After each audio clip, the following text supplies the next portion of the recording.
एक और प्रश्न है कि आंतरिक रूप से जैसे जो हम अकेले में बैठ के या एकांत में बैठ के जब विचार करेंगे कि हमको क्या लक्ष्य अपना तय करना है, क्या करना है, तो हमको ये कैसे पता चलेगा कि वो हमारा मन चाहता है या मैं खुद चाहता हूँ या मेरा दिमाग ऐसा सोच रहा है? इसमें कैसे कंफर्म करेंगे कि हाँ यही मेरा लक्ष्य जो है सही है? ऐसा भी होता है कि हम लालच में आके उस लक्ष्य को पाते हैं कि उसमें ज़्यादा पैसा मिलेगा या उसमें ज़्यादा मेरी रुचि होगी या मेरा नाम ज़्यादा होगा, तो कैसे पहचानेंगे कि मेरा मन चाहता है या मैं खुद उसको चाह रहा हूँ?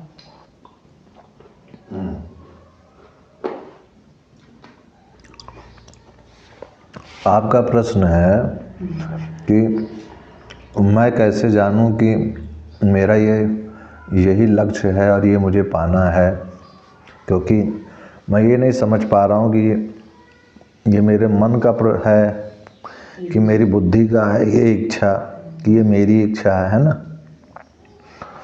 तो इसमें जो है सबसे पहले आपको ये जानना ज़रूरी है कि आप जो है जीवन में पाना क्या चाहते हो। ये प्रश्न है, वो पता करें हम कि क्या हम पाना चाहते हैं। लेकिन आपका जो प्रश्न है वो आध्यात्मिकता से रिलेटेड हो रहा है ना। जैसे हर आदमी जो है पैसे के लिए काम करना पसंद करता है और अधिकतर ऐसे ही होते हैं, जहाँ पैसा ज़्यादा मिलता है वो काम करने की सोचते हैं कि यहाँ ज़्यादा मिल रहा है पैसा, इस कंपनी को छोड़ो उसको ज्वाइन कर लो। अच्छा, इस वाले में ज़्यादा पैसा मिल रहा है। या फिर पावर, IPS IAS पद, इनकी भी 1 लाख है और एक कंपनी में उससे ज़्यादा सैलरी मिलती है, लेकिन फिर भी उधर न जाकर लोग IAS पे भी जाते हैं।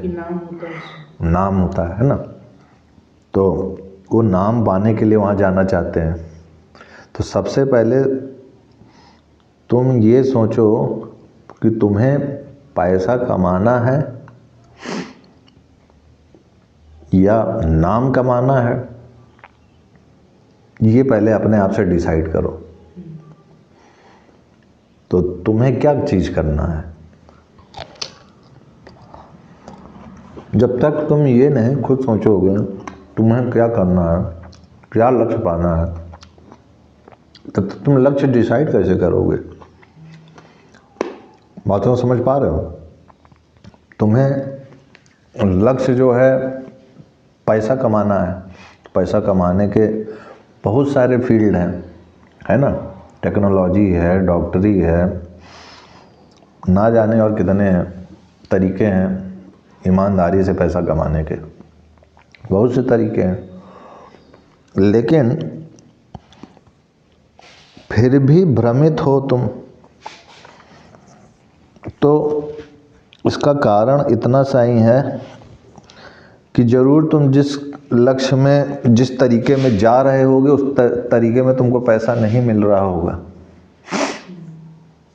इसलिए तुम्हें उसमें मज़ा नहीं आ रहा होगा और तुम उसको छोड़ने की सोच रहे होगे। कहते नहीं कह रहे ये टीचिंग जॉब में क्या रखा है, 10-5 बच्चों को पढ़ाओ, बड़ी मुश्किल से 4-5 हज़ार आता है, इसकी जगह कोई और नौकरी करते हैं। ठीक है, तो वो इस जॉब को किस लिए छोड़ रहा है, पैसा उसको नहीं मिल रहा, यानी उसको टीचिंग जॉब में मज़ा नहीं आ रहा था, लेकिन फिर भी वो मुंह से कह रहा था कि मैं टीचिंग जॉब इसलिए कर रहा हूँ, मुझे ये अच्छा लगता है करना। यानी वो झूठ अपने आप को ही बोल रहा था और उल्लू बना रहा था, अपने आप को ही वो उल्लू बना रहा है। यानी उसके अंदर में क्या चीज़ की इच्छा है, धन कमाने की। तो जिस भी चीज़ में धन का ज़्यादा मिलेगा उस चीज़ को पाने की सोचेगा। अब तुमने जो प्रश्न कर दिया है कि ये हम कैसे जाने कि इन सारे तरीकों में हमारे लिए ये बेस्ट तरीका है ना। तो तुम्हारे लिए बेस्ट तरीका यही है कि सबसे पहले तुम अपने औकात को देखो, अपने फैमिली बैकग्राउंड को भी देखो, तुम्हारी फाइनेंशियल कंडीशन कैसी है, तुम उतना बियर कर पाओगे कि नहीं कर पाओगे उस चीज़ की तैयारी के लिए जो भी तुम्हें पाना है। ये सारे बैकग्राउंड कंडीशन देखने होंगे।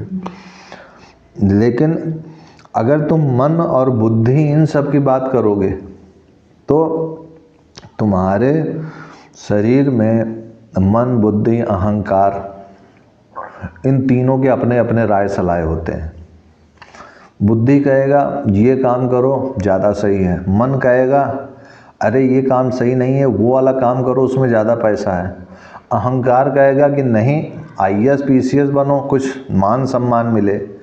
मैं कहता हूँ इन 3-4 चीज़ें सब तुम्हारी ही तो है ना, क्योंकि तुम्हारा ही मन है, तुम्हारी ही बुद्धि है, तुम्हारा ही अहंकार भी है और तुम्हारा ही सारा फैसला चल रहा है। तो इन तीनों में तुम क्या किसकी चुनोगे? क्योंकि जो तुम वास्तव में हो, वास्तव में जो तुम हो उसकी कोई इच्छा नहीं होती है। पहली चीज़, जो वास्तव में आप हैं उसकी कोई इच्छा नहीं होती, वो सारी इच्छाओं से मुक्त होता है। और जब उसकी कोई इच्छा ही नहीं है तो फिर वो वहाँ पर जब पहुँचोगे डीप में तो वहाँ तुम शांत हो जाओगे, वहाँ तुम्हें कुछ भी नहीं लगेगा कि ये करना चाहिए कि वो करना चाहिए, कुछ भी नहीं पता चलेगा। क्यों? क्योंकि उसकी कोई इच्छा नहीं है और वही परमात्मा है और वही परमात्मा वास्तव में हर प्राणी मात्र है। जो कहते नहीं है, गीता में भी कहा गया कि सबके हृदय में वो परमात्मा बैठा है। उसकी अपनी कोई इच्छा नहीं होती है, सारी इच्छा इस मन, बुद्धि और अहंकार की ही होती है।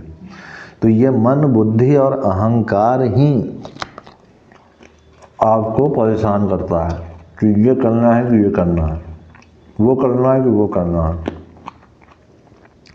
तो पहली बात ये समझ लो कि अगर तुम ये जानना चाहते हो कि तुम्हारी क्या इच्छा है, तो जो तुम वास्तव में हो उसकी कोई इच्छा नहीं होती है। पहली चीज़, ये सब चीज़ें कोई बताता नहीं है, सब दूसरे को उल्लू बनाते रहते हैं। हाँ चलो तुम ये करो, अच्छा तुम्हारी ये इच्छा है तो उसको पाने के लिए कड़ा संघर्ष करो, तुम्हें ये मिलेगा, तुम्हें वो मिलेगा, जो भी तुम्हें पाना है। लेकिन वास्तव में वो तुम्हारी इच्छा नहीं होती है, तुम्हारी मन, बुद्धि, अहंकार, इन सब की इच्छा होती है। वो इन सब की इच्छा वासना होती है। तुम्हारे अंदर कोई वास्तविक में कोई इच्छा नहीं है। और जब तुम्हें ही डिसाइड करना पड़ेगा कि तुम वास्तव में अपना जो तुम्हारा रूप स्वरूप है उसमें उसकी बात सुनना चाहते हो या फिर इस मन, बुद्धि, अहंकार, इनकी बात सुनना चाहते हो, ये तुमको ही डिसाइड करना पड़ेगा। और जिधर की ओर तुम ये डिसाइड करोगे, मन की वृत्ति जैसी तुम्हारी अब जाएगी, वही लक्ष्य तुम पट से चुन के चलने लगोगे, करने लगोगे काम। तो सबसे पहले चुनाव हर पल तुम्ही को करना पड़ेगा कि तुम्हें अपने वास्तविक मैं की बात को सुनना है। उसकी आवाज़ कुछ भी नहीं होती है, उसकी कोई इच्छा नहीं होती है, वो सदा से शांत है और हमेशा शांत रहेगा। उसी को सब शिव भी कहते हैं, उसी को कोई राम भी कहता है, और वही वास्तव में तुम्हारे हृदय में बैठा परमात्मा है। उसकी अपनी कोई इच्छा नहीं है। सारी इच्छा, सारे फसाद, सारे चीज़ें किसकी हैं? मन की है, बुद्धि की है, अहंकार की है, जो भी नाम दे लो, इन्हीं की सबकी इच्छा है। और ये सब कहाँ से हैं? ये सारे चीज़ें किसके हैं? वे संसार के हैं। सारी चीज़ें किसकी हैं? संसार की चीज़ें, तुम्हारी नहीं हैं। तो तुमने जो प्रश्न किया है वो तुमने कहा मेरी क्या इच्छा है, तो तुम पहले अपने मैं को जानोगे, तभी तुम ये जान पाओगे कि तुम्हारी वास्तविक में क्या इच्छा है। ठीक है? तो उससे पहले तुम जो भी निर्णय लोगे, जो भी निर्णय, वो तुम्हारे मन, बुद्धि, अहंकार से ही जुड़े होंगे। मन अगर घर वालों से जुड़ा है तो घर वाले जैसा कहेंगे वैसा निर्णय होगा। मन अगर गुरुजी लोगों से जुड़ा हुआ है तो गुरुजी जैसा कहेंगे वैसा निर्णय होगा। मन अगर टीवी सिनेमा मूवी से जुड़ा हुआ है तो मूवी में जैसा देखोगे वैसा बनने की सोचने लगोगे। मन अगर जुड़ा हुआ है किसी मोटिवेटर से और वो मोटिवेटर कह रहा है ऐसा बनना है वैसा बनना है, तो फिर वो वैसा ही तुम सोचने लगोगे, करने लगोगे। जिसको मैंने कहा था कि ये इस चीज़ में युवा भ्रमित है पूरी तरीके से। तो मैंने इसमें एक चीज़ बोला था कि आत्मज्ञान के अभाव के कारण लोगों को पता ही नहीं है कि मुझे क्या करना है क्या नहीं करना है। कोई भी कहीं भी कुछ भी गाजर दिखाता है तो उस गाजर को खाने के लिए भाग जाते हैं, चल देते हैं। मतलब गाजर मतलब लोभ, कुछ भी कहीं भी कोई ललचाने की चीज़ दिखाया तो ललचा के उधर भाग गए। उनकी अपनी कोई आवाज़ ही नहीं है। कोई भले लड़का कहता हो कि मुझे ये बनना है, ये करना है, ऐसा करना है, वैसा करना है, मैं कहता हूँ कि क्या वो आवाज़ उस लड़के की अपनी थी? नहीं, उसने इस समाज में रहा, मूवी देखा, फलाना देखा, वैसा उसने बना लिया कि मुझे अब ये बनना है। नहीं तो वो जब पैदा हुआ था तो उसको तो एकदम एक कपड़ा भी नहीं था उसके शरीर में। जब वो पैदा हुआ था तो एक कपड़ा भी नहीं था। तो लक्ष्य क्या बनाएगा कि मुझे ये करना है कि वो करना है कि नहीं? कुछ भी नहीं।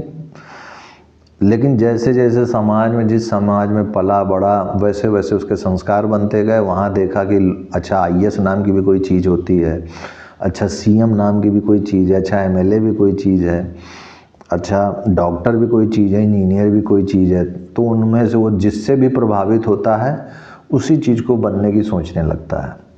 फिर देखता है कि अच्छा पैसे में बहुत ताकत है, पैसे वाले आदमियों को बहुत सम्मान मिलता है, पैसा जिसके पास उसको घर वाले भी सम्मान देते हैं, तो फिर वो पैसे के पीछे भागता है कि पैसा मैं कमाऊं और इकट्ठा करूं ताकि मेरा रुतबा रहे। अब मैं घर में 25-30 लाख की गाड़ी लाके खड़ा कर दूं ताकि बगल वाले देख करके हिल जाएं, वो आश्चर्यचकित हों।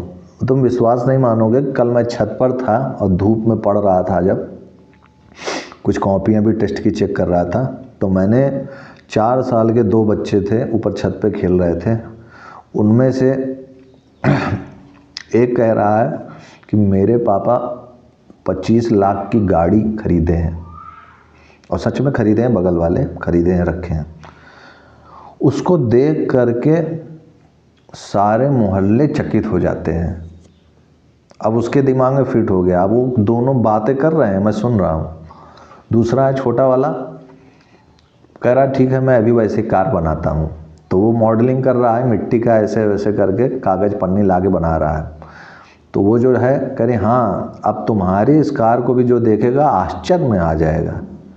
अब सोचो 4 साल के लड़के, 5 साल 6 साल के लड़के ये ऐसी बातें कर रहे हैं। क्या बात कर रहे हैं? दूसरों को प्रभावित कैसे करें, दूसरे हमसे प्रभावित हों, ये अभी से वो सीख गए हैं। कहाँ? हाँ, संसार से, कि मेरे यहाँ इतनी महंगी कार खड़ी हुई है और अगल बगल के लोग देखेंगे, आश्चर्यचकित होंगे, हमारा एक रुतबा होगा। अब सोचो 5 साल का पिद्दा ऐसे छाती तान के चल रहा है भाई उसकी भी इज्जत है वो भी अपनी इज्जत मेंटेन किया हुआ है सच में, मैं मजाक नहीं कर रहा हूँ। ऊपर छत पे मैंने खुद देखा है। तो ये चीज़ कहाँ से वो सीख रहा है? घर में, समाज में सब सीख रहा है। यानी वो उसकी चीज़ें नहीं हैं, ये मन, बुद्धि, अहंकार, संसार से सारी चीज़ें सामग्री इकट्ठी कर रहा है। तो अभी से वो जान गया है कि मोहल्ले में अगर हिलाना है तो कुछ महंगी चीज़ ला के रखनी होगी, तभी मोहल्ले के लोग हिलेंगे मतलब हमसे दबेंगे कि हम भी कुछ हैं। वो जीवन भर किसी ना किसी को दबाते दबाते अंत में खुद दब के मर जाता है। हर आदमी एक दूसरे के पीछे पड़ा है। किस लिए पड़ा है? हर आदमी एक दूसरे को नीचा दिखाने के लिए पड़ा हुआ है कि मैं तुमसे श्रेष्ठ हूँ, मैं तुमसे श्रेष्ठ हूँ। और वास्तव में जब तक वो अपने आप को नहीं जानेगा, वो कभी नहीं जान पाएगा कि मैं श्रेष्ठ हूँ भी कि नहीं हूँ। वो यही करता रहेगा। वास्तव में हर आदमी परमात्मा है और हर आदमी या औरत जो भी हैं वो सब ईश्वर के स्वरूप ही हैं और उनसे अलग नहीं है। जब तक इसका वो बोध नहीं होगा उसको, वो यही उछल कूद मचाता रहेगा। जैसे किसी बंदर को तुम कहोगे शांत होकर 5 मिनट बैठ जा, तो नहीं बैठेगा, उछल कूद मचाता रहेगा। वैसे ही ये जो मन रूपी बंदर है वो कभी शांत नहीं बैठ सकता जब तक उसे बोध नहीं होगा। वो परेशान रहेगा। अब तब तक वो परेशान रहेगा और तुम्हारे शरीर को और इस अहंकार को परेशान करता रहेगा जब तक तुम्हें उसको उस परमात्मा का बोध नहीं हो जाता जो कि तुम वास्तव में हो। तो यहीं से क्लियर हो गया कि जो भी आदमी जो भी लक्ष्य बना रहा है वो कैसे डिसाइड करता है, इस समाज से, इस संसार से ही डिसाइड करता है कि मेरा ये लक्ष्य है, मुझे ये बनना है, वो बनना है। और उसके अपना कोई भी लक्ष्य वास्तविक में नहीं होता है। इसलिए मैंने सबसे पहले ये कहा कि तुम अपने घर की कंडीशन देखो, तुम्हारे घर में किस चीज़ की कमी है। अगर तुम्हारे घर में पैसे की कमी है तो तुम्हें कुछ सोचने की ज़रूरत नहीं है, तुम पैसा कमाने की ही सोचो। हालांकि तुम्हारे वास्तविक स्वरूप को भी, अपने आप को जानने के लिए भी कम से कम घर में थोड़ी तो धनवंत होनी चाहिए, तभी तो साधना कर पाओगे, कुछ कर पाओगे। समझ पा रहे बातों को? तो तुम्हारे को घर में ज़रूरत की चीज़ देखो कि घर में पैसे की कमी है तो तुम पैसे कमाने की ही सोचो। अब पैसा कमाने के लिए जो भी तुम्हें दिख रहा है सही मार्ग, ईमानदारी का मार्ग, उसका चयन करो। रातों रात अमीर बनने की बिल्कुल मत सोचो। किसी का लूट पाट करके गलत रास्ते से अमीर बनने की नहीं सोचनी चाहिए, नहीं तो अंत में आपको गिराएगा ही और हवालात पहुंचा देगा, पूरा जीवन आपका बर्बाद होगा। समझ पा रहे बातों को? ये चीज़ है। तो और अगर आपके घर में पैसे की दिक्कत नहीं है तो आप इतना पैसा कमाइए जिससे कि आपका स्वाभिमान बना रहे और उससे भी आगे उन्नति के, अपने आप को जानने की प्रयास में फिर आपको लगना चाहिए। अगर आप ये नहीं कर रहे हैं तो समझ जाइए कि आप कुल मिलाकर के अपने आप को धोखा दे रहे हैं और कुछ नहीं कर रहे हैं। जितने भी देखो पैसे वाले आदमी हैं उनको पैसे की तो दिक्कत नहीं है, खाने की दिक्कत नहीं है, किसी चीज़ की दिक्कत नहीं है, तो उनके पास बस एक ही अब काम बचा है, अपने आप को जानने का। वो भी नहीं करते हैं। वो उन पैसे का इस्तेमाल किस लिए करते हैं? दूसरों को सताने के लिए करते हैं। आज के समय में अपने आप को जानने के लिए कहाँ करते हैं? जिनके पास पैसा है वो अपने आप को जानने के लिए अगर पैसे का इस्तेमाल करें तो कोई गरीब फिर गरीबी ना बचे, क्योंकि उनके अंदर परोपकार की भावना आ जाएगी, वो गरीबों की मदद करने लगेंगे। बातों को समझ पा रहे हो? ये चीज़ समझ पाए?